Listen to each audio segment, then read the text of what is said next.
What is up, everybody?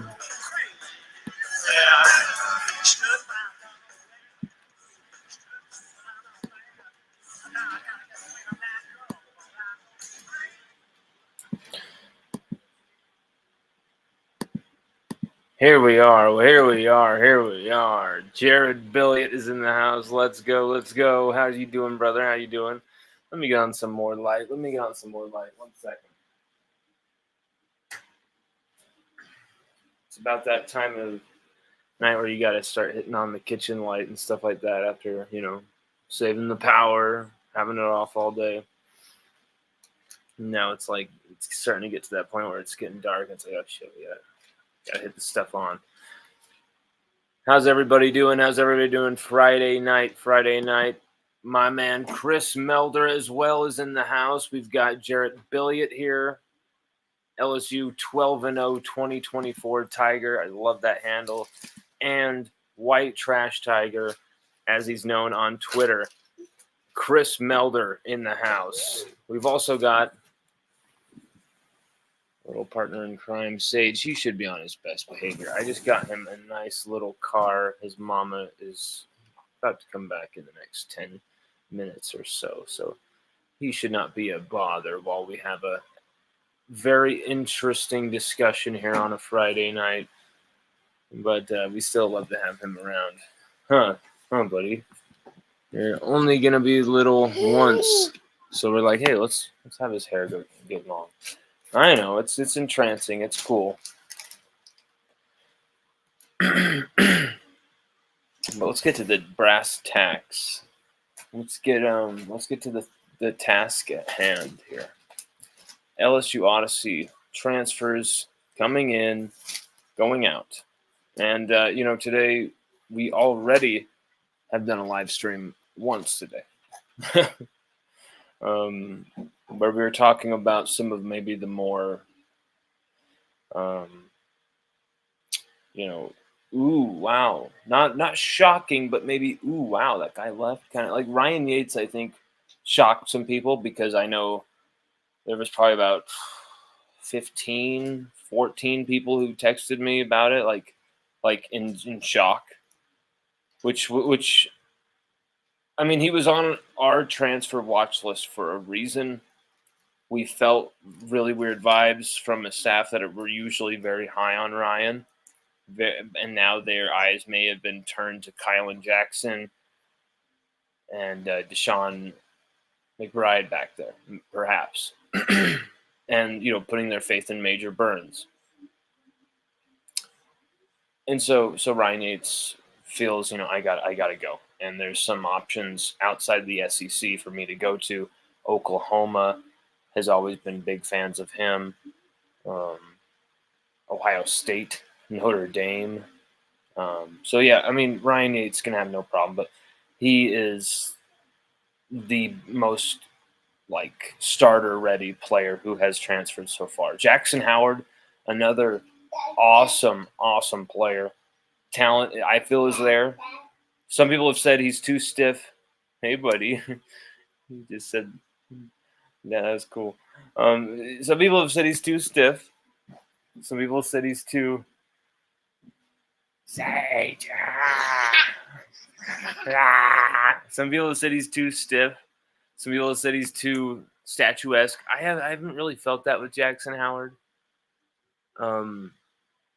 He's now going to go back home to Minnesota, University of Minnesota. We know his transfer destination now. Stop. Don't up.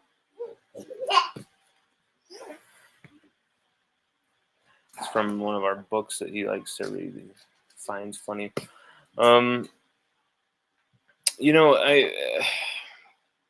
It's sad to see a few of these guys go, but really Jackson Howard, Ryan Yates, outside of all of them are the two that really hurt you the most, like on a football field.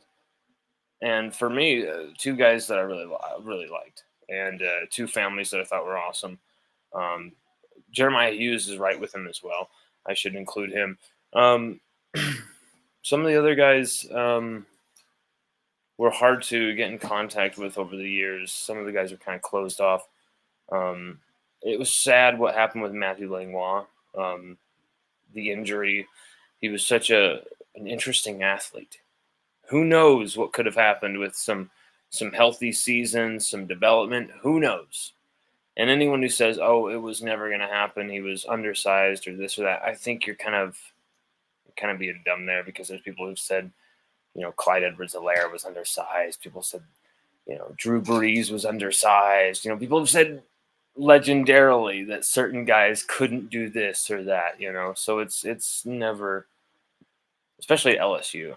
Like, there's always guys who are going to defy expectations at LSU and really kind of shock people, come out of nowhere. Every season it happens on both sides, even in special teams. We see it every season.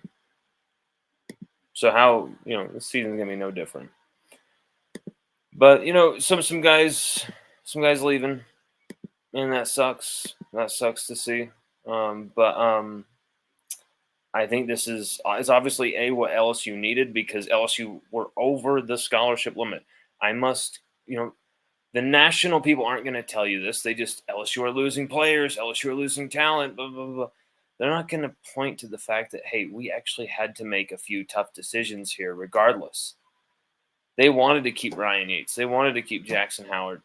They couldn't, because they had other priorities elsewhere. Do you think they could cut a defensive lineman or a linebacker? No. Do you think they could afford to cut cornerbacks? No. We were already really, really hurting at the cornerback position until this last little stretch here with Corey Raymond, where you see that, like, you've got some variety of bodies there, some depth there. We'll see what decisions will be made, what tandem are used out there if there's a rotation. But it feels more promising than it has in the last little while, where LSU were constantly just covering up wounds with a Band-Aid, that corner. Now it feels like there's some talent there that's accumulating. There's some guys getting some experience, getting some reps. Ashton Stamps, Javian Toviano. Even if these guys get beat deep, which we've seen, it's okay, because that's how you learn. You simply, if you've ever seen any defensive back, any corner, any safety in LSU history who's worth anything, they always had moments where they were getting beat deep. They were giving up plays. Whether that's LaRon Landry, whether that's Craig Stelz, Derek Stingley Jr., all these guys, they gave up plays, but mostly they dominated on the field. That's why they're remembered. But 9 out of 10 times, if you dominate, okay. In football, you're going to get got. Like the odds are going to, come around and get you at some point. You're going to get hurt at some point. You're going to suffer a defeat that doesn't feel too good at all. You're not going to go undefeated every single season in football. Like, it's not going to always go your way in football. It's just the nature of a team sport. It's the nature of a sport that is really unpredictable, especially now with multiple levels of playoffs, which I'm excited about. I mean, it's going to add to everything even more. But it felt like every regular season game had even more higher stakes before this. Now, maybe every regular season game doesn't have maximum, oomph to it, where it's so costly. But we were kind of already bridging to that area where, we could afford to lose maybe one and maybe 2 games, because we already knew we could lose 2 games and win a national title, because we're the only team that's been able to do it. So we know that's possible. And LSU have actually cost themselves a few times a chance to win the championship or compete for it with 2 losses. The last 2 consecutive seasons with Jaden Daniels, LSU seriously could have competed for a title had they not lost to A&M, not lost to Ole Miss, not lost to just these god-awful defeats that when we look back, a few years from now, we're going to be like, what were we doing with that defense? What, oh my God. Just horrifying how bad it is. And now you're seeing damn good coaches put in place on defense. And yes, it might take a season for everything to come together. There might be a season where expectations just aren't dialing in all the way. I'm not sure if that's this year. Okay. Because here's the thing, from every source I have, okay, that is involved in what's going on right now at LSU, from every source I have that's going on that has anything to do with LSU, and I think this is going to excite a lot of fans. From every source I have going on around LSU, has anything to do with LSU, something that I have heard throughout the last little while and still continue to hear through the last little while is that Brian Kelly and this staff are in a complete win now, win this season, win a championship this season mode. Win at all costs mode. The last time I heard that type of verbiage, that type of language, okay, was, late 2018 going into, early 2019, spring 2019. Coach O is in a win at all costs mode, man. He knows he should have been fired already. Hey, bro, Coach O, man, he's on the hot seat. Like you would always hear this type of stuff. He was at a win at all costs mode as well. Brian Kelly wants to continue that whole year 3 thing because it shows that anything is possible at LSU, and it shows that development is possible at LSU, not just for everybody, but for the coach. And when the coach is showing that, hey, I'm developing alongside you guys as you're rising with me, you're rising to being a first-round pick, winning individual awards, and, of course, winning a championship. I'm rising to being the best coach in the industry, that type of stuff. Like, that is so, like, run through a brick wall for that coach type of stuff. And I hope Kelly can really maximize that message. Because if you're in a win now mentality for 2024, what do you have to do? Well, it can't just be about you now. It can't be about what Coach Kelly's going to say to make us do this and us, really buying in on his message and us really blah, blah, blah. And he's really holding us accountable. No, it's year 3. The guys LSU have, they should be holding themselves accountable. They should be policing themselves. They should be wanting to themselves. It should be a culture. And I feel you can tell that Brian Kelly has been successful by the mere fact that is evident at LSU right now. Is it not? I mean, for better or worse, for LSU winning a title under Kelly or not, you cannot tell me that his stamp on the team in a successful direction is not evident. And compared to where he found LSU, the situation LSU was in, Kelly took us right back to where LSU should be, at least in a wins standpoint, in year 1. And now people are going to say, well, he's a victim of his own success and stuff. It's like, I don't think that way.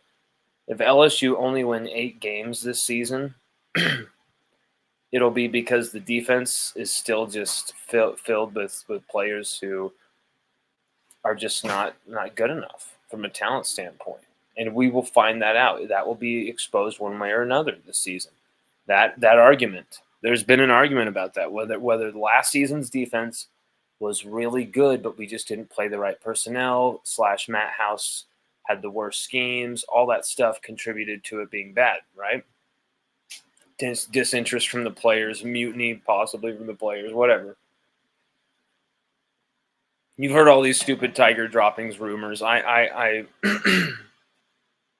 don't really just put too much stock into some of the other extreme stuff, but like a mutiny, come on. But he was allowed to keep coaching, and he kept coaching at LSU into the ground defensively. But now you are seeing a defensive staff that's in place now that it's like, hey, if these guys have all the credentials of Hall of Famer guys right here, Bo Davis, Corey Raymond, Blake Baker potentially. We'll see what he can do at LSU to kind of affirm what he did at Missouri, which was incredible. Jake Olson looks like he's really grabbed a hold of that safeties group. We'll see if is he going to make the right personnel choices here? Because here's the thing, these guys are kind of they've come into a candy store here. Are they going to get kind of holed in with their favorites? And those Sour Patch Kids are really so good. I'm so addicted to those. I'm just going to hang out right here and neglect all the wonderful stuff. The chocolate peanut clusters over here. The fruit by the foot's over here. The Sour Patch or sour straws over here. I'm just going to be right here with this one or two.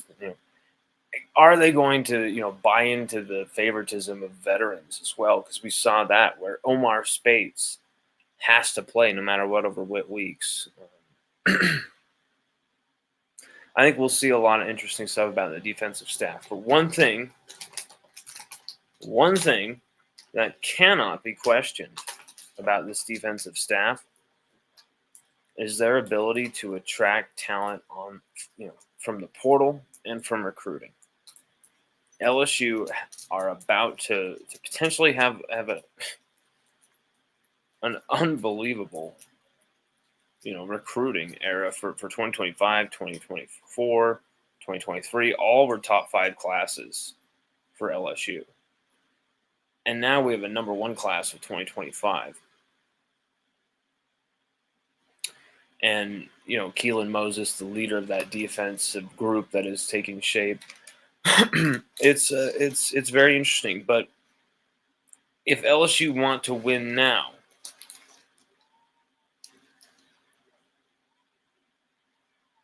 this current roster need help, and they need help fast. Okay. And they need help,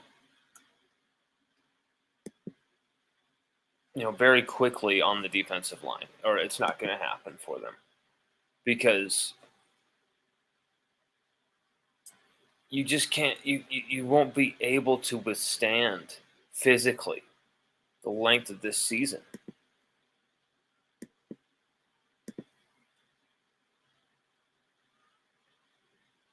You simply you don't just need bodies or some bullshit, words like that. You need absolute studs on the defensive line. And so what's going on right now? Okay. LSUODYSSEY.com are already the ones who kind of ushered you guys and showed you what was happening behind the scenes with the whole Bleedy situation. And we'll see. He is down to his final 2 teams. He told us that today. And yesterday. And we'll see what he's revealed. He's probably revealed that already in the last 5 seconds or something while I'm on here.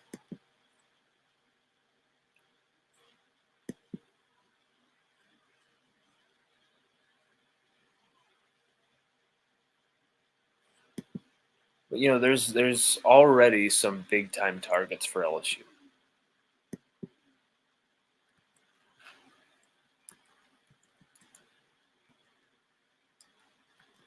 One of them has a name that's very interesting. Very close to another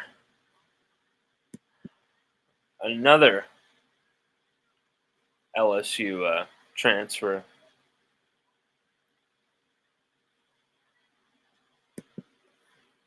Simeon Barrow. LSU have gone full in on the transfer portal. They've said, hey, we are just, okay, if we're in a win now mode, what do you have to do? You need to stack the defensive line and stack it fast. You've got all those tools on the edge that can really be next level weapons. You know, Braden Swinson, Deshaun Womack. You got to get some absolute dogs in the trenches, in the interior spots. This guy right here, Simeon Barrow, he's that type of man. 10.5 sacks, 18.5 TFLs since 2022. He redshirted in 2021. 2 forced fumbles, 1 fumble recovery. He's taking a visit this weekend already to LSU. Let me put it this way. I think you can almost seal this right now. From the sources I have, from the feeling I'm getting, he hasn't even visited yet. And it just seems like the interest is all in. The desire is all in. The knowledge that, hey, I'm going to go in there and I'm going to take a spot. Like, there's a lot of confidence. You can tell the coaches like Simeon Barrow here at LSU. I think you can book him for being a Tiger. I think that would be crazy for him to come visit LSU showing this type of interest beforehand and then not be a Tiger. The only way that would happen is if something negative happens on his visit, which is just so rare. I mean, we're not the Washington Redskins organization with Dan Snyder, okay? Like, it doesn't really happen. Chris Melder says, I'm willing to give another year for the defensive staff to get a fair shake. Of course. I mean, dude, you hired Bo Davis, Corey Raymond, Jake Olson, Blake Baker. Like, I think they might even deserve 2 years here. I know the defense was bad, but if you just keep continuously firing people in like this turbine meat grinder search for the right answer, it's never going to happen. You've got to have the right guys. These are the right hires, in my opinion. These guys right here are the right hires. If it doesn't work this year, it's because the personnel isn't there for them to have. And we've got to find them in the transfer portal. Simeon Barrow, we've got him coming in this weekend to Baton Rouge on a visit. And Chris Melder, White Trash Tiger, says, I've been surprised at the caliber of defensive tackles in this portal window. You know, it's crazy, Chris, because it's almost like just the window of the transfer portal window of defensive tackles. You know, like it's purely like a window for defensive tackles. Like everyone's on a hunt for defensive linemen. You know, it's so weird. It's bizarre. Where I've never seen this with a portal where one position is so in demand, and because other schools really need it, you've got other schools, the rivals, who are like hunting for those same players simply just to deny the other team, but also to gain another player.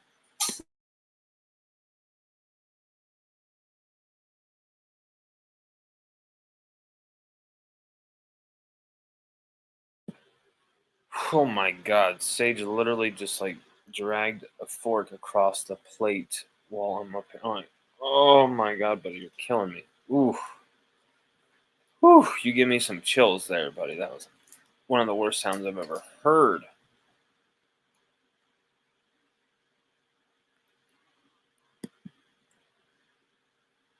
Yeah, I mean, that's the thing is, and there's a chance to make a lot of money. There's a chance to make a lot of money. Simeon Barrow is one of those guys that I just feel like there's already that interest. There's already that deep intrigue with his father, you know, liking a lot of different people as well in the media, and not the media, but liking a lot of people from the program in and around LSU, and liking some of the fans. I haven't really seen or heard of him liking people from the media. But Simeon Barrow coming to Baton Rouge this weekend. And I'm really confident of LSU with him, because it's not only how LSU can recruit him and the high quality of the recruitment and what Bo Davis, the opportunities that he can offer you, but also, or Barrow's talent level, but also it's the player and his family's interest already. And then there's Demonic Williams from TCU. In his first season, he had 27 total tackles, 4.5 TFLs, 1.5 sacks. And, he followed that up last year, where he started every game for TCU last year and had 33 tackles, 5 TFLs, and 3 sacks. So he improved statistically in all regards, has played in the national championship game, played in 2 college football playoff games for TCU in that 2022 run. Demonic Williams is a very intriguing prospect, and he's going to be visiting LSU April 30th through May 1st. And so you've got 2 different DTs who are just some of the best in the middle of the country.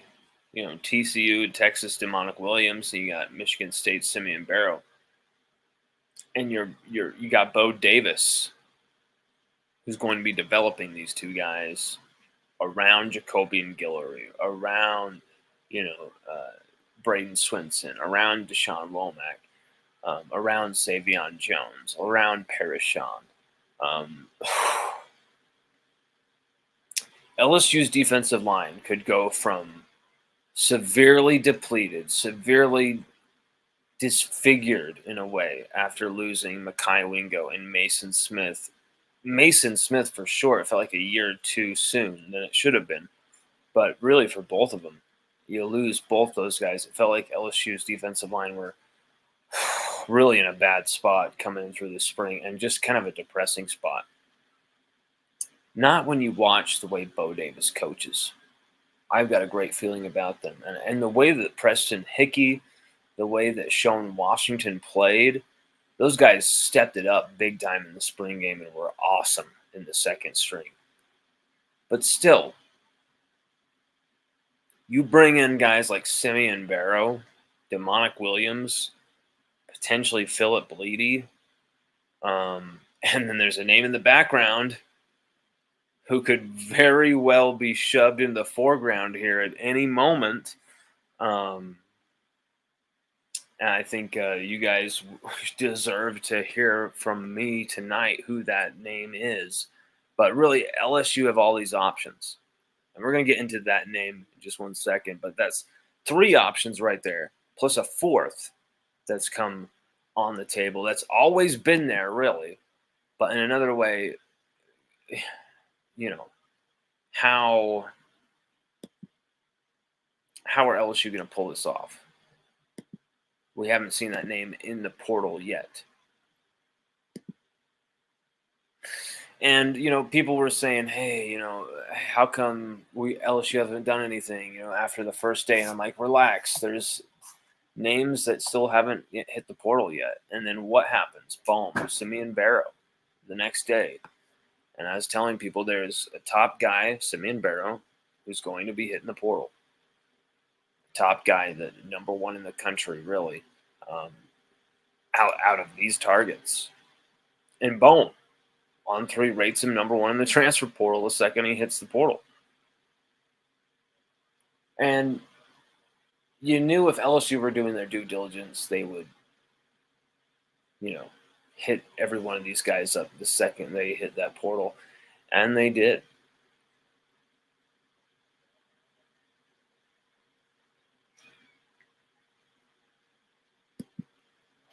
And I just with this other option This fourth option, you've got someone who may have not been, in the portal yet. You may not know this player, but if he were to enter the portal and go to LSU, oh my Lord. And a lot of people are talking about it. A lot of people are thinking this kid's going to do it. This kid's going to jump into the portal. This kid's going to jump in the portal. I'm not going to say that I'm the only one onto sniffing this story. But we've been onto this from the very start, really. I don't know who was first, or I don't care. I'm not looking for credit. We've been on this for a very long time, and the people who know. If you know, you know, and now you know, you know. And this guy, if he comes to LSU, I have a very, very, very good feeling. Let me post something right here. If this dude comes to LSU, Tulane's Pat Jenkins becomes a Tiger. Jacobian Guillory, Savion Jones, Parrish Shand, Deshaun Womack, Braden Swinson, Pat Jenkins,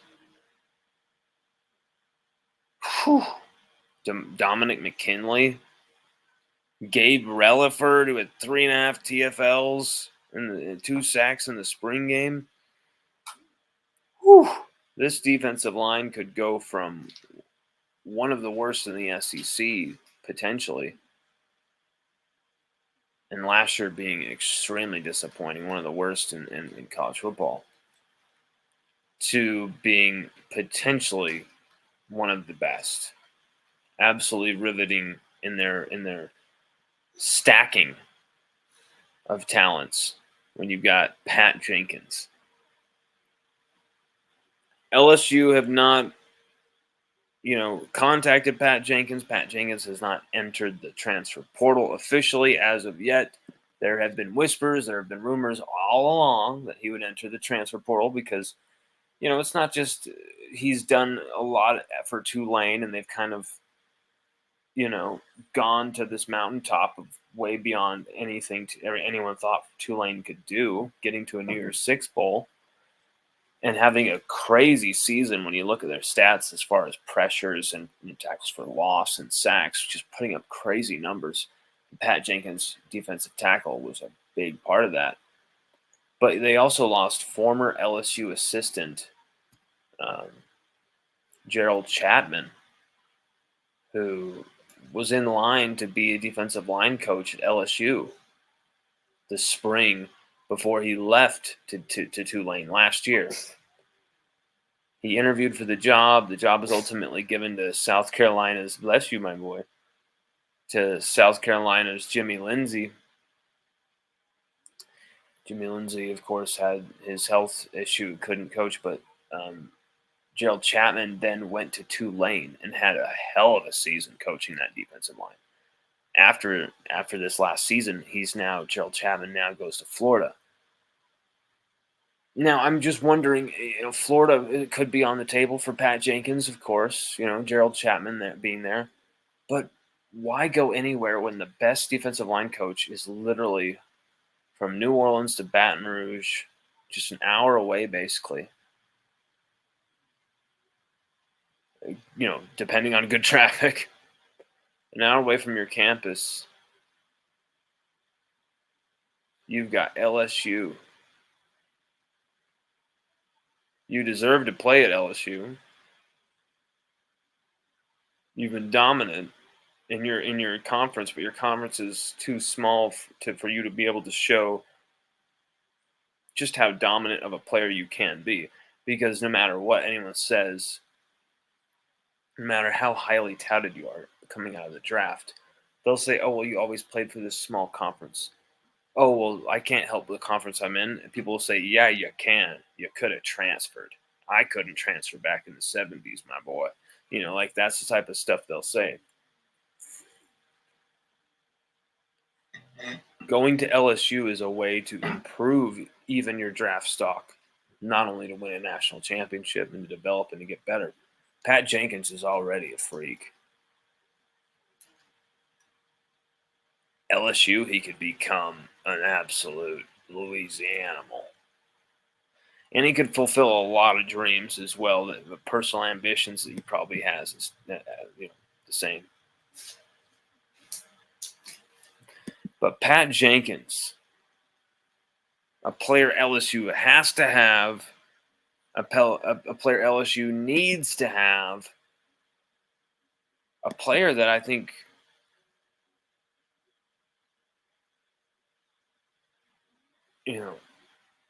maybe they're reaching critical mass here. Maybe he's at that point where he's like, I've got to. People are kind of talking about this. I've got to kind of make a decision, kind of say something like, "Hey, shut up! I'm staying here at Tulane," which would be really cool for him. Really cool for him. But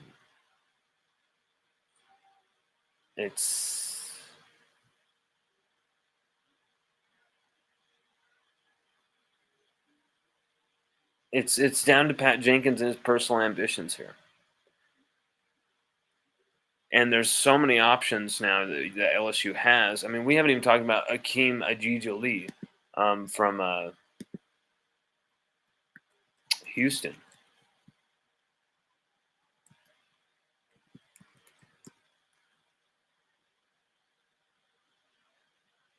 Yeah, Ajiji-Lee. Right? Yeah, Ajiji-Lee. Hakeem Ajiji-Lee. Yeah. Hakeem Ajiji-Lee.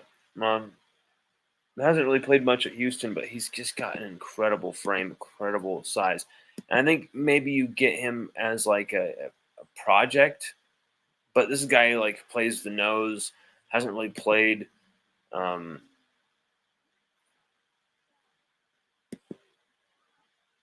325 pounds. Going into 2024 this season, he's a senior. Made 6 starts at nose tackle, 364 snaps. So he's made 6 starts at nose tackle, appeared in all 12 games. Okay, so he's made.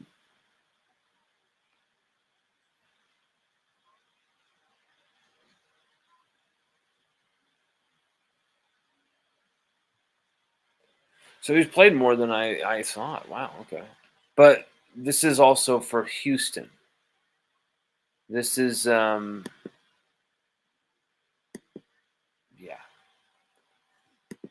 Hakeem Ajiji-Lee, there's some guys that you wouldn't want to bring in too many guys that just have 1 year of eligibility, like Hakeem Ajiji-Lee or Philip Bleedy's also another guy that has just 1 year of eligibility.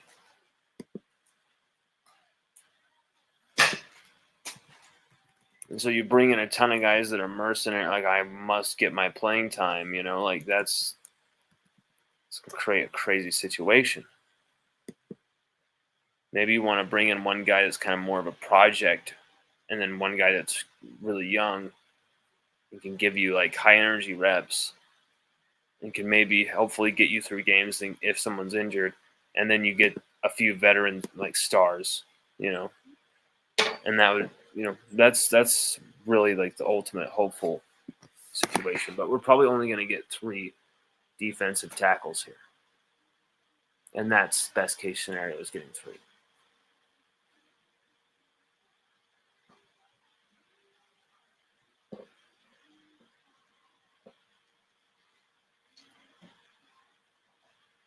Interesting. Okay, so let's see here.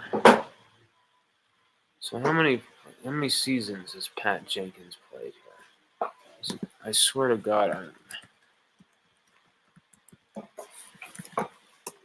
I swear to God, he's a senior, right? What is he? Yeah, senior. So So he's also another guy with just 1 year of eligibility as well.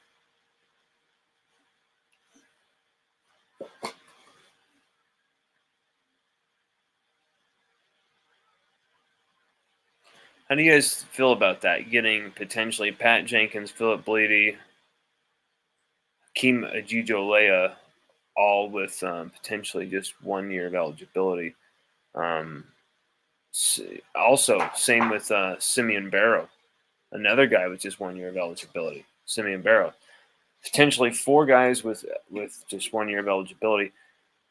LSU are going to try and get 2 or 3 guys here, and I think that's tops what you're going to be able to get. Hopefully, Philip Bleedy's one of them because I think athletically he's a freak, and I just think he would be very driven for success, being a new young father. I personally root for him. I think he would really do something special here at LSU, especially with Bo Davis showing him some new things. But you cannot dismiss talk of Pat Jenkins. You cannot dismiss talk of Simeon Barrow. Simeon Barrow is already going to come visit here. So many good vibes about his upcoming arrival. I think you can pretty much say he's going to be a true believer here and is going to sign on for LSU, and that should be exciting to open the floodgates, hopefully. But hopefully you see a situation where Pat Jenkins enters the portal, LSU gets Pat Jenkins as well. You get Jenkins, Bleedy, and then Barrow. What do you think of that? Jenkins, Bleedy, Barrow?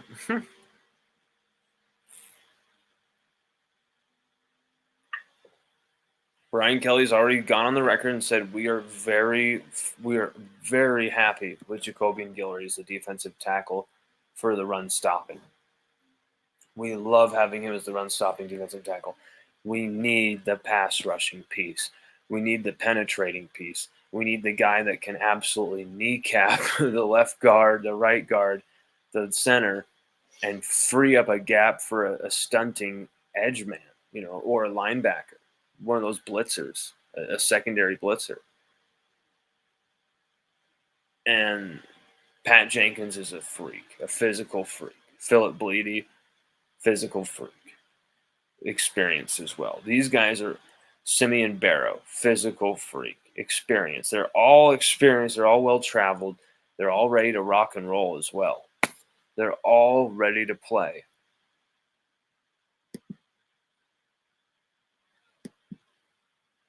Akeem Ajijolea, I'm not sure how that will pan out, but there's options here for LSU. There's plentiful options here. We're giving you names. We're giving you the raw dope, unlike other people who, oh, yeah, this guy might come. Well, I can't tell you who. Maybe I'll Wikipedia some names tomorrow and figure a few out. Pat Jenkins is a guy who has not entered the portal, but I'm telling you here and now, if LSU are smart, if there's some personal ambitions from Jenkins, he will enter that portal and go for LSU. But maybe he's looking at what's going on. LSU are looking for a defensive tackle. Maybe he's thinking they've already got options. That's why I would hope somehow, some way, Pat Jenkins could understand that LSU would come right for him, come running, and make space for him to be the guy as a Louisiana guy. You know what I'm saying? Like, he would be the guy if he came to LSU, regardless of who else was coming along. Simeon Barrow, Philip Bleedy. Like, you could see Jenkins being put ahead of them because he's just an absolute wrecking ball. And he really has more impressive numbers, more impressive performances against better talent, against better opposition than the others.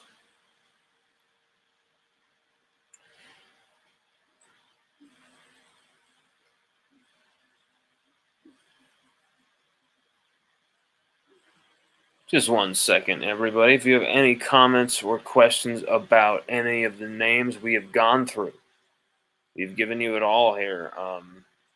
Let us know. Just 1 second.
That guy is huge.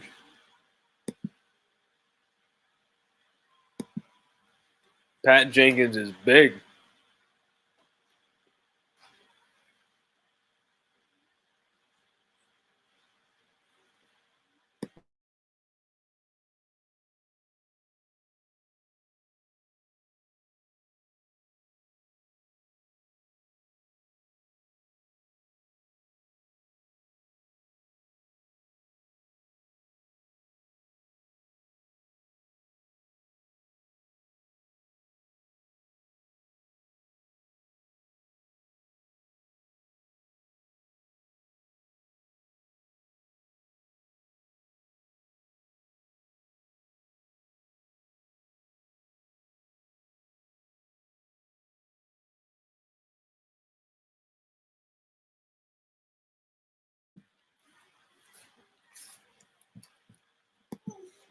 Pat Jenkins is massive.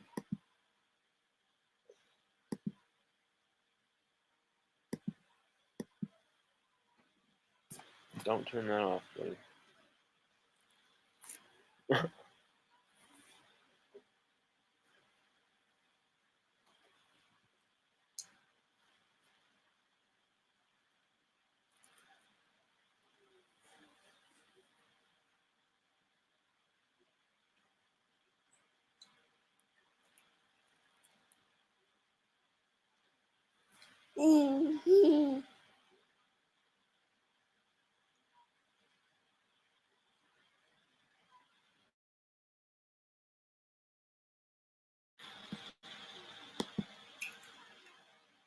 Seriously. Jesus.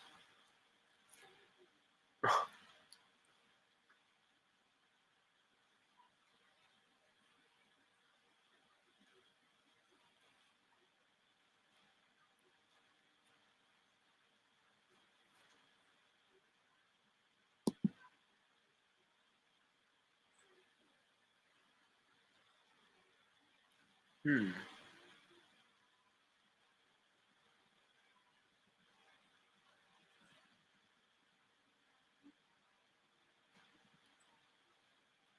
Yeah,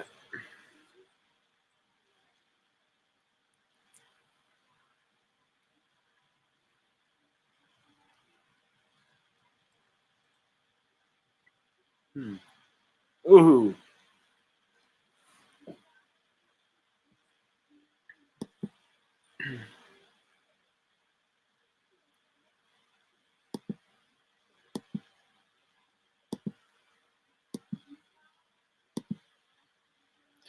Remember people saying Ole Miss were lucky to get out of this game, and they absolutely were. Tulane should have beat them.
Wish there was someone who just had Pat Jenkins highlights. Damn it!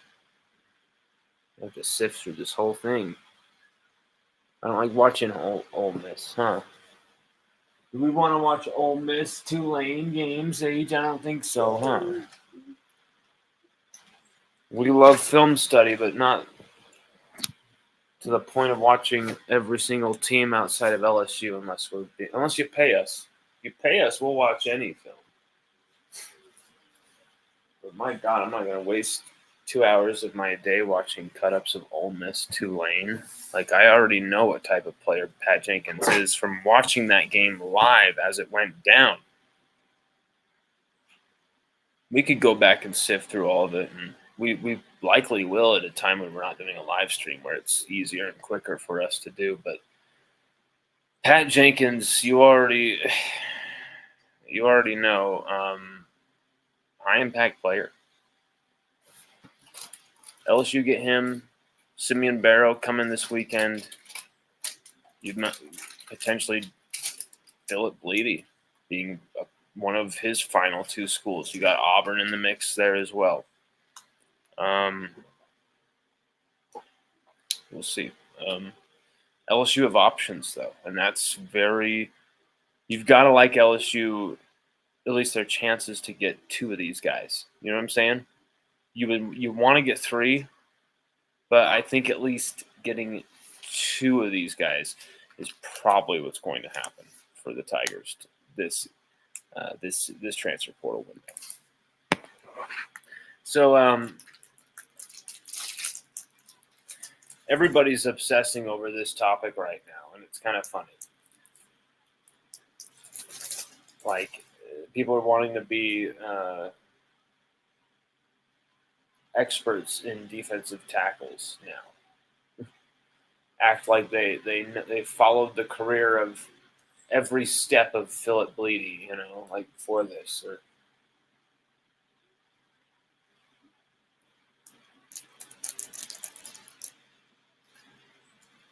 you also got CJ West coming from Kent State. He's another defensive tackle who has really been on LSU's radar as well. We'll see where these guys land on the priority board. Who is the highest priority of these options? So you got Pat Jenkins, hasn't entered the portal yet, but if he does, he probably goes to the top, you'd think, of Bo Davis's wish list. But you got CJ Kent. Sorry, not CJ Kent. CJ.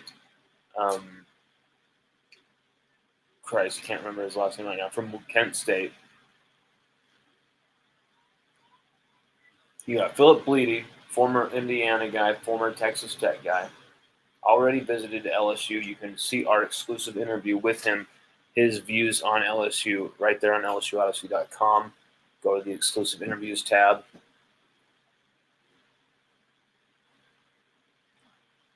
You have Simeon Barrow, who's shown a lot of love for LSU online, a lot of indication that he's really interested in taking a chance and traveling down there to LSU. So we're going to see what's going to happen here. There's a lot of moving pieces here. There's a lot of options. But you've got to like the LSU are in a spot here where they're at least going to get 2 or 3 of these guys, and you should be happy about who LSU get. I think you might be, couldn't LSU get this guy or that guy? Maybe if that's how you view things, but I think all in all, if LSU at least get 2 or 3 of these guys, regardless if they strike out on maybe who you think are the highest priority, I think that's at least going to serve the team and the setup of this team a lot better than what the position they were in. And, obviously, I'm not saying, you want to go get Hakeem Ajijalai and just settle your team around him. I'm saying if you at least get a couple of these guys, a Pat Jenkins, a Simeon Barrow, if you at least got those 2 guys, that's hugely successful. That's miles away from where LSU was before having those two. And you know it. Just like it is miles away from not having Mason Smith, who wasn't really playing too well, but not having him, you see what happens. And Mekhi Wingo, who was hurt when LSU were playing pretty poor on defense. So that's our talk tonight, was that LSU have some overabundance of defensive tackle names, and we wanted to kind of put that out there that Pat Jenkins, Bob Dylan wrote a song called Knock, Knock, Knocking on Heaven's Door. I mean, is Pat Jenkins, knock, knock, knocking on the transfer portal door? Is he knock, knock, knocking on the transfer portal door? Huh, Seiji? Knock, knock, huh? Knock, knock. Knock, knock.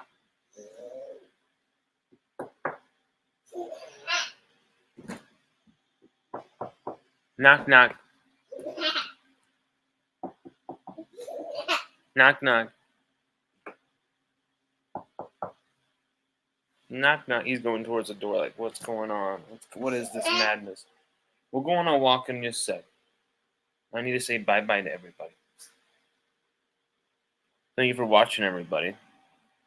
I'm really, really, really impressed by the turnouts today. 2 different live shows, both over an hour.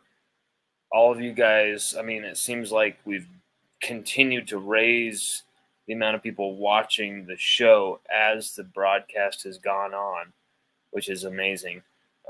That's down to you. It's down to you guys, tuning in, choosing us over other LSU Odyssey media sources. So thank you. It's insane because there's no end to the LSU media sources out there, but we try to provide something that's a lot different from the others. We'll just put it that way, and let the people decide. And we're going to try and just get better at what we do. There's some stuff we're working on that's taken a little bit longer than we expected, but that's how things happen with this little guy right now. Hopefully things kind of chill out once he starts talking and things like that. Crazy little guy. He's leaning up against me right now. You want to go walk, huh?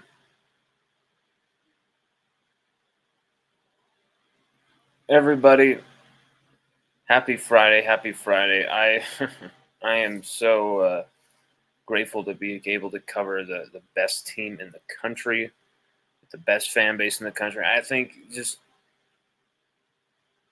drink that in for a moment. There's a lot of... I'm writing an article right now called Why Does Everyone Hate LSU? And it's about the insanity and the furor kind of going on with the Tigers, with the Kim Mulkey stuff, some of the stuff that's gone on with Brian Kelly, some of the stuff in the media, and some of the stuff that you've seen online from rival fans and stuff. We're going to really examine why do people hate LSU? Why are LSU such a target for the Pat Fordes of the world, where there's scandals going at Pat Forde's school, at some of these other schools that they cover? Why don't they get the same amount of coverage as the scandals that happen at LSU? Because these guys, these girls, these women, as well as these men, don't like LSU. They don't like LSU. And it's clear as day. Why do these people not like LSU? Why is it bigger than just, I hate that team, like I hate Alabama, but I'm not gonna kill that Alabama fan. Get him, string him up, get him, put his head in the water. I'm make him walk the plank. I'm not. This is crazy. This is a sport. This is other human beings. As funny as joking about that type of stuff even is, it's crazy how much you see rival fans killing each other. Or usually what you see is intense injuries that really disfigure or ruin the person's life, like Brian Stowe, from that San Francisco Giants fan who had his skull broken, cracked his skull, and was paralyzed for life, lost everything basically. It's just, and he's completely like brain damaged. It's unbelievable, and you see that type of stuff all the time. But it's just strange how the tone around LSU when it comes to LA Times, the dirty debutantes, stuff like that. Why did things even go there to begin with? Why you don't see it for these other teams? You don't see it for Don Staley's team, who, they were trash talking more than anybody. They had the biggest mouths of anybody in the tournament. So we're writing an article that kind of really goes deep into some psychological jujitsu about kind of the landscape around LSU. So stay tuned for that. Everything always there live at LSUODYSSEY.com. Follow us on X, Twitter. Subscribe at LSUODYSSEY.com. Subscribe on this video right below. Press the like button. It's really not a big deal. It's really not hard. There are 124 of you watching just on Twitter alone. Just on the YouTube alone. So there should be 124 likes, right? 124 new subscribers, right? I mean, technically, there's some of you who watching this who I've subscribed to your channel. So I'm gonna guilt trip you into subscribing. Like I'm gonna guilt you this time, dude. I'm gonna guilt you this time. I want to do a big shout out to Jamer, our friend Jamer. I want to do a big shout out to our friend Don Cannon. Don, release the cannon. Big shout out to our man, our myth, our legend, the guy that we're just like this. He's one of us. We're glad he's ours. Our LSU one of our fellow LSU fans, who's just an absolute freak. Jarrett Billiot, what a beast. What a beast. Whole lot of sauce. Sarah Johnson. The epic Peggy. Always supporting, always repping.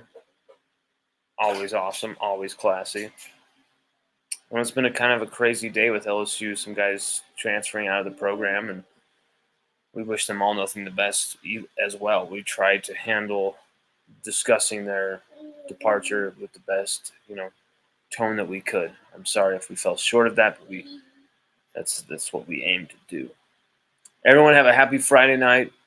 Watch out for LSUODYSSEY.com because we have an article coming up very soon here. We've been working on that should pop in the next I think we're gonna schedule it for like 9 a.m. when that will come out, and we're gonna schedule the tweets as well because I'm gonna be sleeping in, but we're gonna schedule all this stuff to come out. So thank you all. Happy Friday. I'm gonna put this Toblerone in my mouth.